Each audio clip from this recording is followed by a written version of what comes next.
Eu sempre fico felicíssimo de ter mais uma vez o nosso conferencista de hoje, o Oswaldo Giacoia.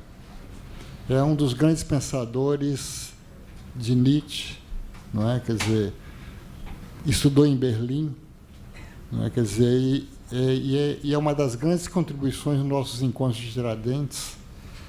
E a gente fica felicíssimo cada vez que ele vem ao nosso ciclo, e a gente agradece imensamente a presença dele. Muito obrigado, Oswaldo.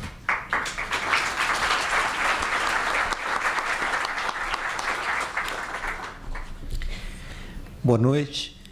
Eu gostaria inicialmente de agradecer de todo o coração ao Adalto e ao Hermano pela generosidade imensa que me concede o privilégio de fazer parte do ciclo Mutações e de me alimentar espiritualmente junto a eles e aos colegas que fazem parte desse ciclo também. Muito obrigado. Gostaria também de maneira muito especial de agradecer a presença de cada um de vocês aqui nesta noite. Num dos prefácios para 5 livros não escritos, Nietzsche observa, a propósito do tema que hoje nos reúne, aspas, quando se fala em humanidade, no fundo subjaz a representação de algo que separa e distingue o homem da natureza. Mas tal separação não existe na realidade. As propriedades ditas naturais e aquelas chamadas propriamente de humanas cresceram inseparavelmente entretecidas. Em suas forças mais elevadas e nobres, o homem é inteiramente natureza e carrega em si o inquietante duplo caráter dessa natureza. Suas terríveis capacidades, tidas como não humanas, talvez sejam até mesmo o solo fecundo, unicamente a partir do qual pode crescer a humanidade toda em impulsos, feitos e obras. Fim de citação. Já presente em seus primeiros escritos, este insight acompanha e determina todo o desenvolvimento do pensamento de Nietzsche. Nele, a humanitas é o selo da falsificação com o qual a filosofia clássica procurou justamente negar no homem o seu passado e o seu presente animal. Em oposição ao humanitas, Nietzsche tenta um resgate do humano, para o qual insiste na palavra menschlich, donde resulta o título de sua obra, Humano, Demasiado Humano, uma refutação implacável da edulcorada versão de uma natureza humana originariamente boa, pacífica e compassiva, avessa à desmesura e à crueldade. A refutação desse romantismo encontramo-la por toda parte no pensamento de Nietzsche. Tomar a seu serviço, escreve ele, a modo de tentativa, um por um e passo a passo, tudo aquilo que é terrível, assim quer a tarefa da cultura. Mas até que ela seja forte o suficiente para isso, ela tem de combater, moderar, velar, em certas circunstâncias, maldizer e destruir. Por toda parte onde a cultura coloca o seu mal, ela expressa com isso uma relação de temor. Sua fraqueza se denuncia. Em si, todo o bem é um mal de outrora posto a serviço. O domínio sobre as paixões, não o seu enfraquecimento ou extirpação. Quanto maior é a força dominadora de nossa vontade, tanto mais liberdade pode ser dada às paixões. O grande homem é grande pelo espaço de liberdade de suas paixões, mas ele é suficientemente forte para fazer destes monstros os seus animais domésticos. Fim de citação. A essa ideia, Nietzsche relaciona a tarefa cultural de uma educação não castradora, que promove a saúde tanto do indivíduo quanto da cultura. Sendo assim, uma possível antropotécnica nietzschiana não poderia se traduzir num código de tecnologias biopolíticas. Ela se inscreveria, antes de tudo, como proposta crítica de renaturalização do homem, uma transvaloração dos valores em nível da economia das pulsões.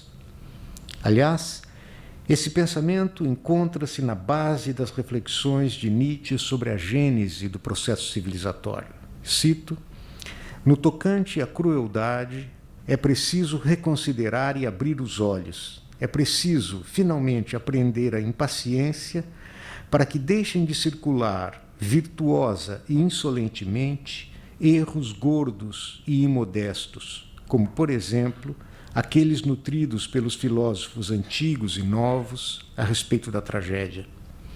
Quase tudo o que chamamos cultura superior é baseado na espiritualização e no aprofundamento da crueldade. Eis a minha tese.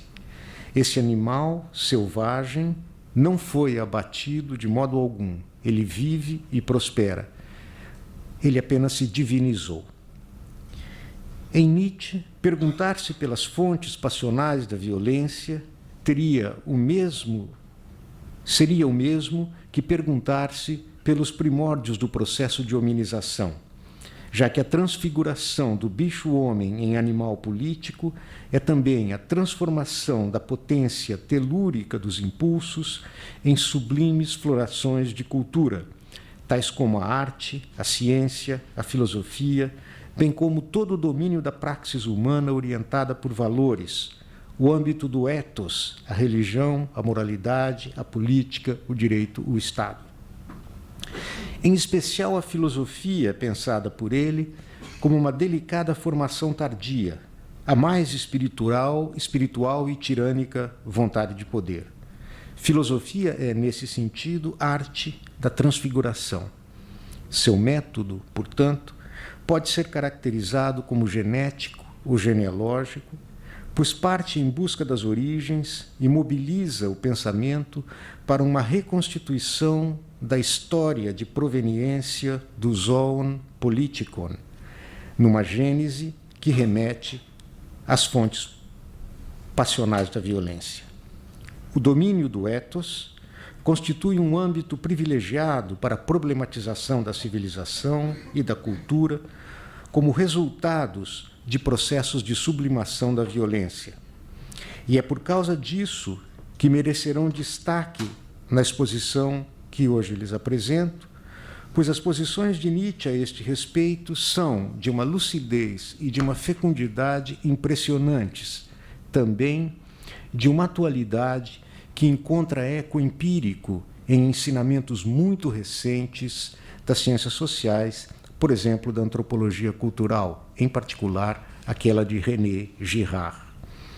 O antropólogo mostra também como a violência é o solo originário das mais complexas formações culturais, da mesma forma e quase nos mesmos termos em que o faz Nietzsche.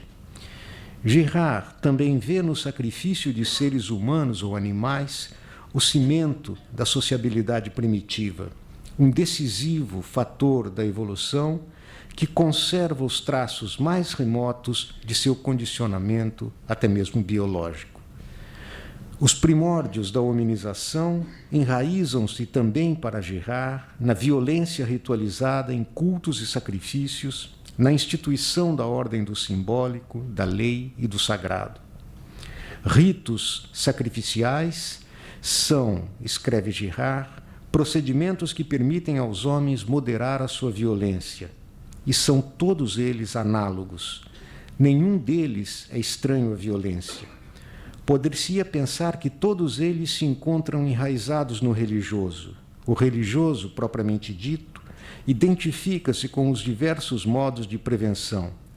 Mesmo os procedimentos curativos estão impregnados de religioso, tanto na sua forma rudimentar, que quase sempre é acompanhada de ritos sacrificiais, quanto na forma judiciária. Fim de citação.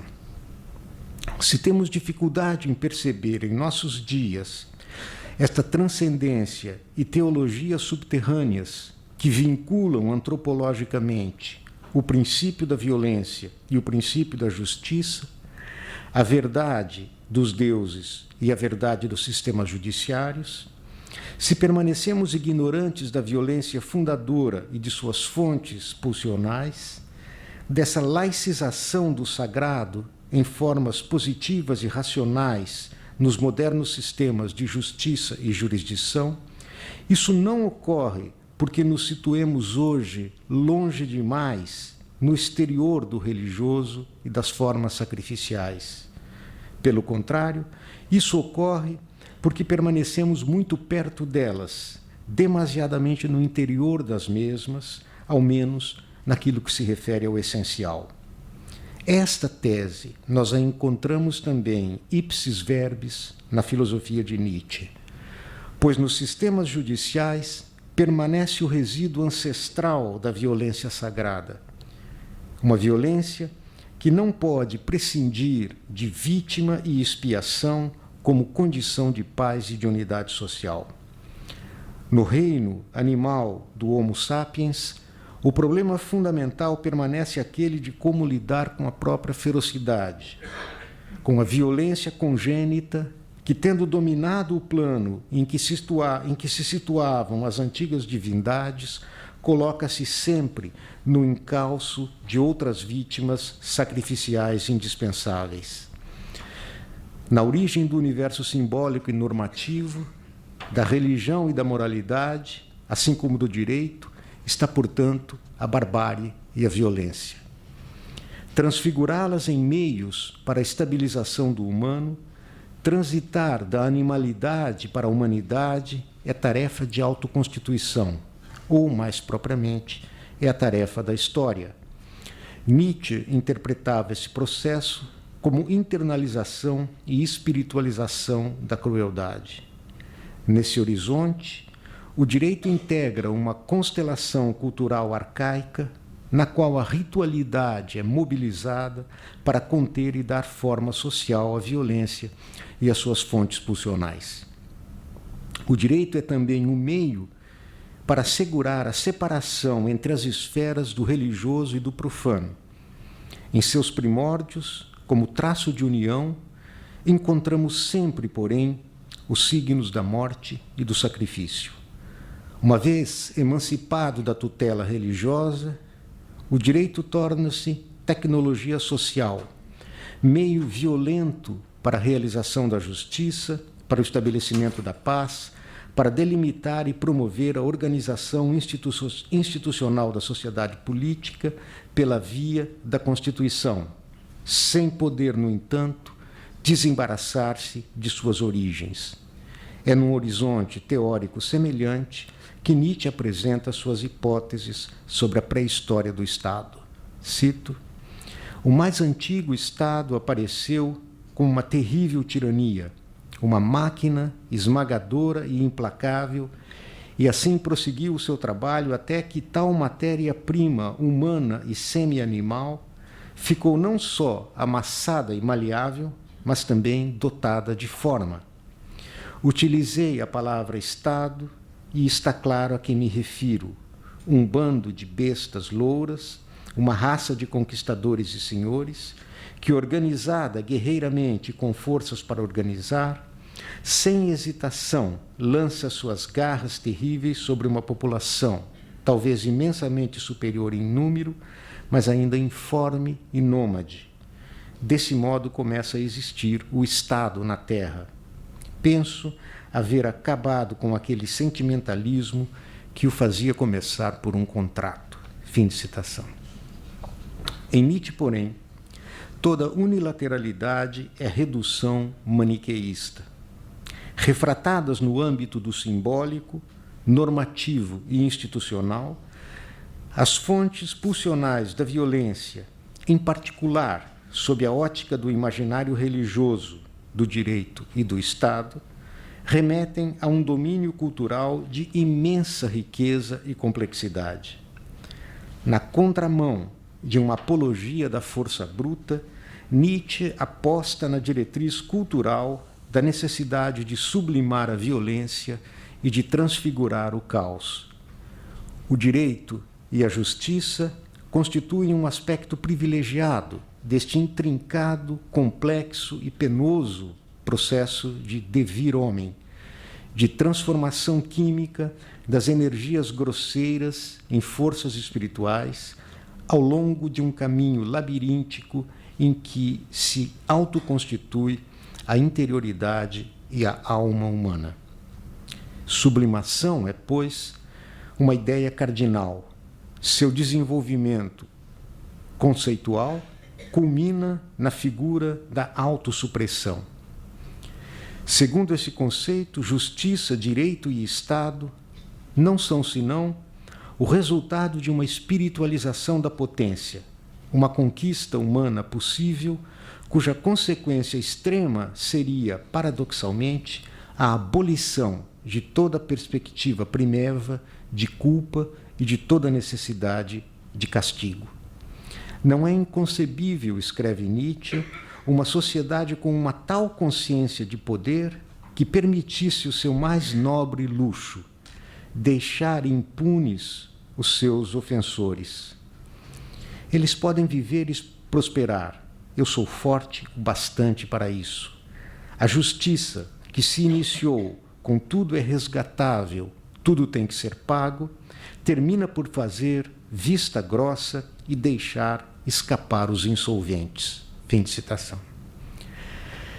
Apesar da barbárie de sua pré-história, a genealogia do sentimento de justiça pode apontar, como resultado tardio, para a gestação de uma boa vontade, de um espírito muito bom, como predicados e virtudes do homem justo. No entanto, como observou com toda a propriedade Michel Foucault, nos subterrâneos de toda a ordem jurídico-política permanece um combate ininterrupto a perturbar surdamente a paz. No fundo, na essência, os mecanismos básicos de todo ordenamento social, jurídico e político radicam sempre nos campos de batalha, nas relações de força e dominação. Cito: quem enxergou a guerra como filigrana da paz, quem procurou no barulho da confusão da guerra, quem procurou na lama das batalhas o princípio de inteligibilidade da ordem, do Estado e das suas instituições e da sua história, essa é uma pergunta. Um daqueles que o fez foi, a meu ver, Nietzsche. Ele reconheceu sem reservas que as relações de direito não são apenas expressões ideológicas de uma falsa consciência, mas a transcrição institucional de relações de domínio, de poder, que recolocam em novos termos a equação entre direito, força e poder. Nesse particular, as noções de cálculo e de equilíbrio desempenham um papel fundamental na instituição e no reconhecimento de direitos e obrigações.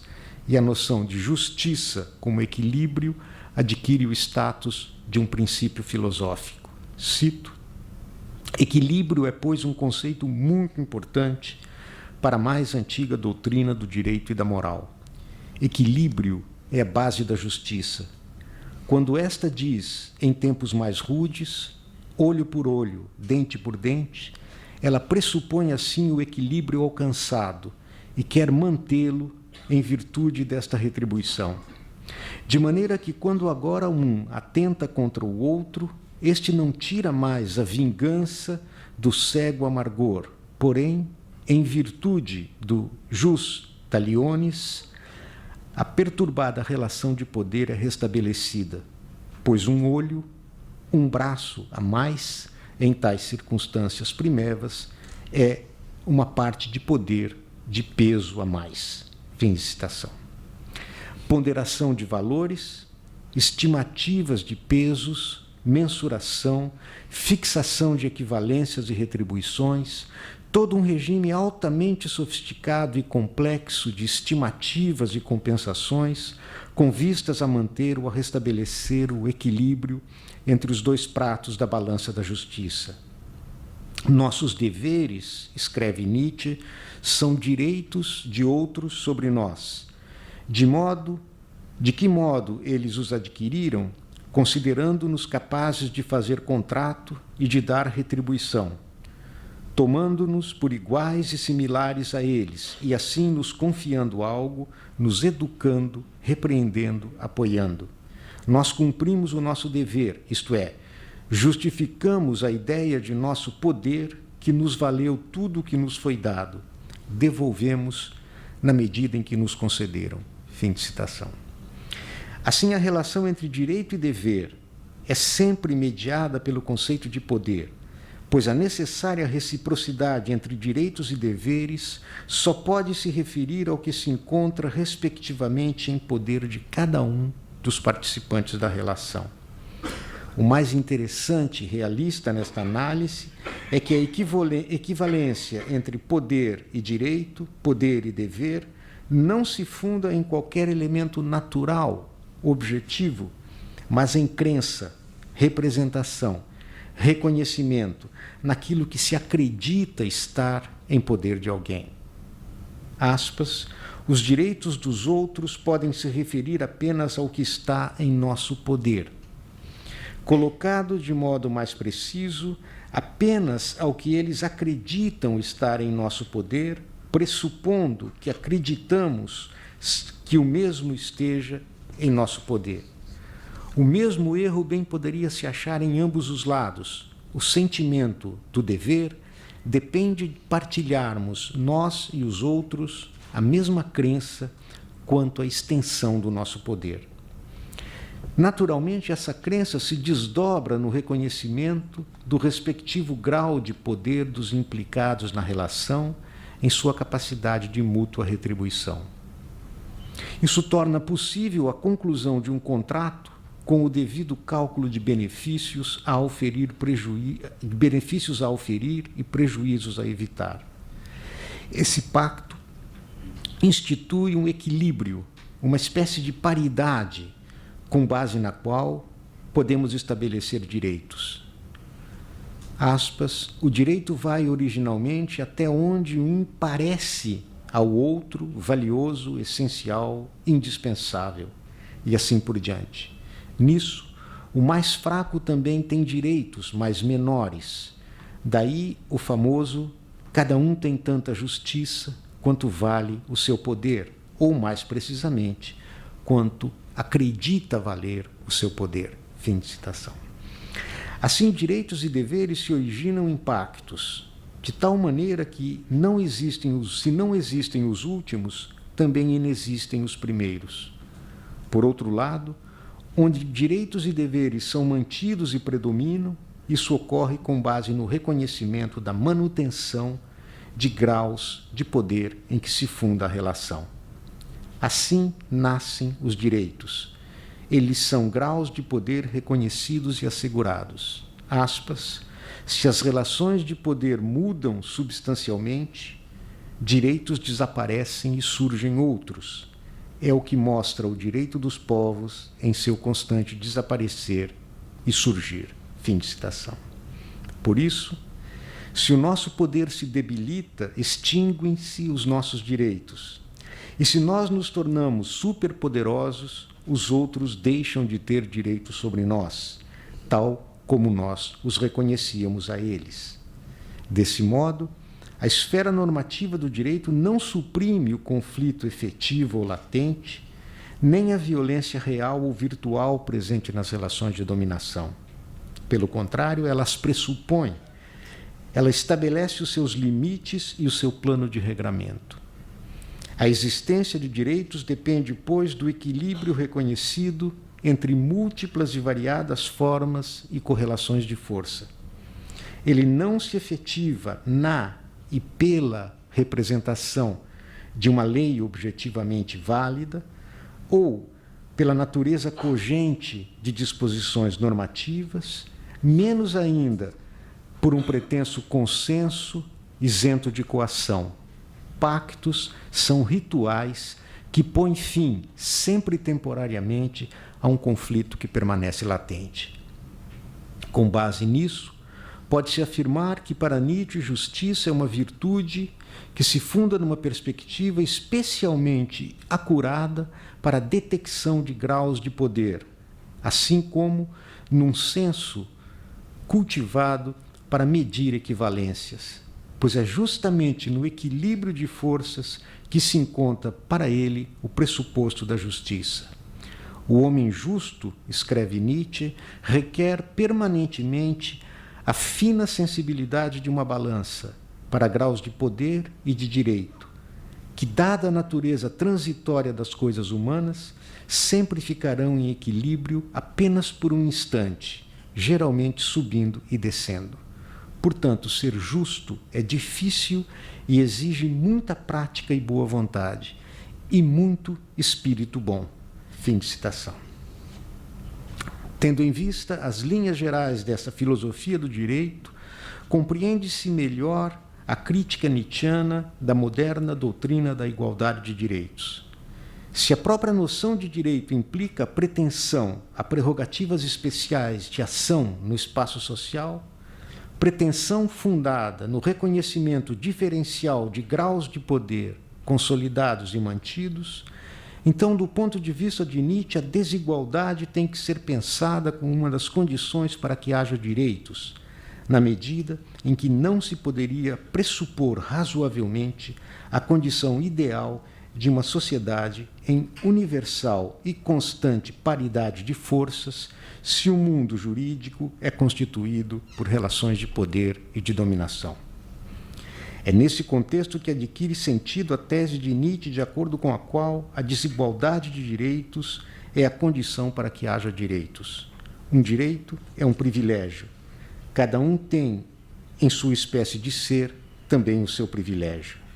Essa postura decorre diretamente daquela que Nietzsche já havia sustentado no seu livro A Aurora, de que a condição para que se possa conferir direitos é que se tenha poder suficiente para garanti-los.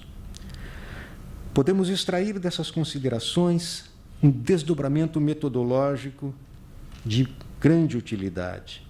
O sistema do direito e o campo do judiciário permanecem como âmbito de técnicas de domínio e sujeição, um âmbito de tecnologias polimorfas.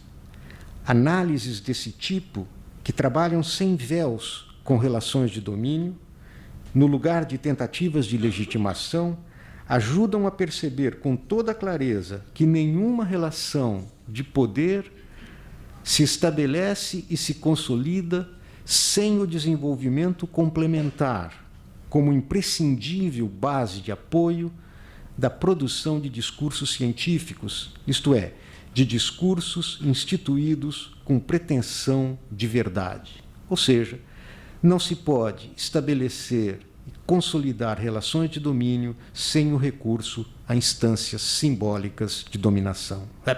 Instâncias simbólicas de legitimação. Por causa disso, uma diretriz útil seria dada por esta questão metodológica cada vez mais urgente. Ao invés de revisitar o antigo debate que opõe legitimidade e legalidade, ao invés de identificar direito, poder e Estado, seria mais produtivo abrir-se para uma investigação acerca do direito e do Estado, tendo em vista o fato da dominação, a cumplicidade sempre latente entre regimes de verdade e relações de poder.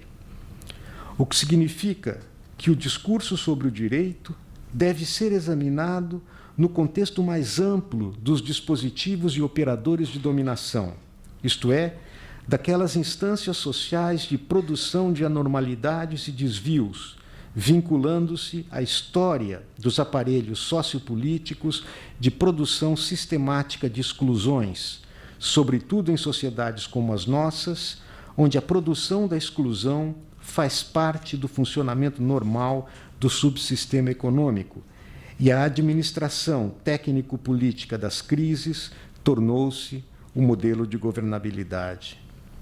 Nietzsche nos proporciona o impulso filosófico e crítico necessário para pensar que o paradigma contratual do direito e da política, tal como podemos encontrá-lo em diferentes formulações, de Grotius a Rousseau e Locke, mas sobretudo em Hobbes, que esse paradigma pode ser produtivamente substituído por uma genealogia das categorias cardinais do direito e da política. Só assim podemos trazer de novo à luz a continuidade subterrânea entre o sistema jurídico e o arcaico sistema sacrificial. No final das contas, escreve René Girard, o sistema judiciário e o sacrifício têm a mesma função, mas o sistema judiciário é infinitamente mais eficaz. Só pode existir se associado a um poder político realmente forte. Como qualquer outro progresso técnico, ele constitui uma arma de dois gumes, servindo tanto à opressão quanto à libertação. É sob este aspecto que ele se mostra aos primitivos, que neste ponto tem sem dúvida um olhar bem mais objetivo do que o nosso. Por mais imponente que seja, o aparelho que dissimula a identidade real entre a violência ilegal e a violência legal sempre acaba por perder o seu verniz, por se fender e finalmente por desmoronar. A verdade subjacente aflora então e a reciprocidade das represálias ressurge, não apenas de forma teórica, como uma verdade simplesmente intelectual que se mostraria apenas aos eruditos, mas como uma realidade sinistra, um círculo vicioso do qual se pensava ter escapado e que reafirma o seu poder. Fim de citação.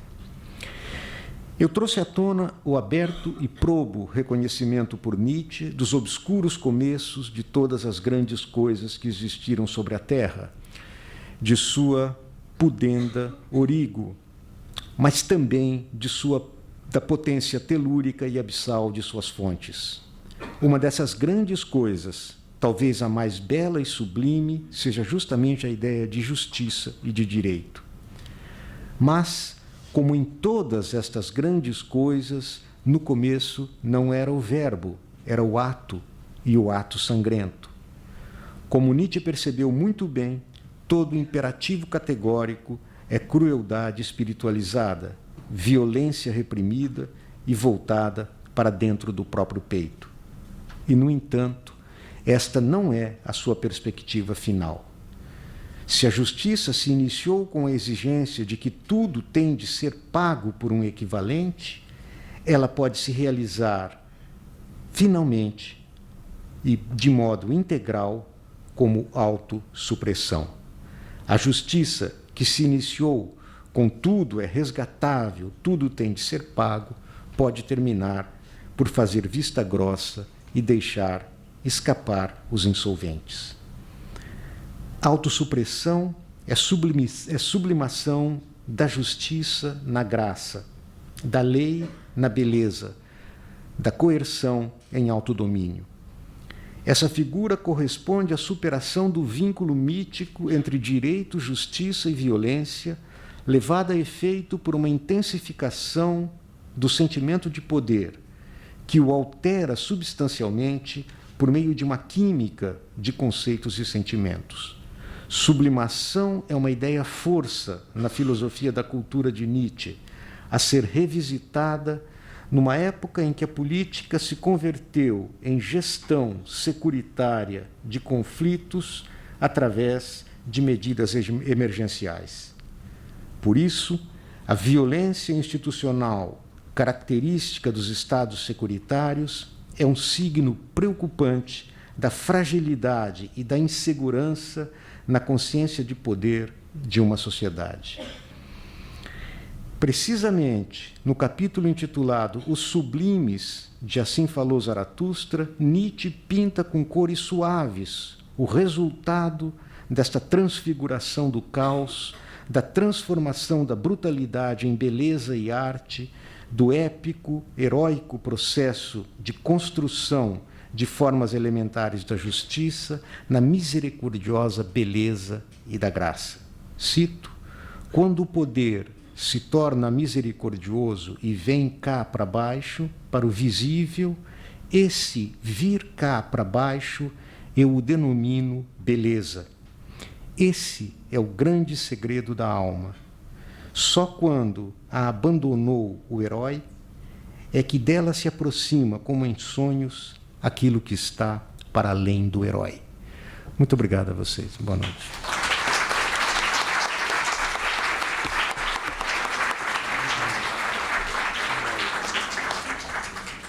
Bom, a gente agradece imensamente essa bela intervenção.